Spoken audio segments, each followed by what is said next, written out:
எங்கள் வீட்டில் ஒரு ஆளுக்கு லஞ்ச் பாக்ஸு 2, அதாவது பிரேக்ஃபாஸ்ட் 1, லஞ்ச் 1. இப்போ பிரேக்ஃபாஸ்ட்டுக்கு எனக்கு ஆப்ஷனே கொடுக்க தேவை கிடையாது.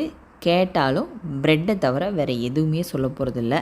ஆனால் அதுக்காக வெறும் ப்ரெட்டான்னு கேட்டால் அப்படிலாம் ஏமாற்ற முடியாது. ப்ரெட்டுக்குள்ளே ஏதாவது உள்ளே வச்சு அந்த மாதிரி தான் கொடுத்து விட்ற மாதிரி இருக்கும். அது ஒரு பிரேக்ஃபாஸ்ட். 2வது கொடுத்து விட்ற லஞ்சுக்கு இன்றைக்கி நான் கொடுத்த ஆப்ஷன் 2. அடை தோசை வேணுமா, குழி பணியாரம் வேணுமா? அப்போ என்ன கேட்பாங்க? குழி பணியாரம் தான் வேணும்னு கேட்பாங்க. ஆனால் 2க்கும் ஒரே மாவு தாங்கிறது அந்த பக்கிகளுக்கு தெரியலை. நானும் குழி பணியார கல்லை ஊற்றி அதே மாவை தான் பணியாரமாக சுட்டு கொடுத்து விட்டாச்சு.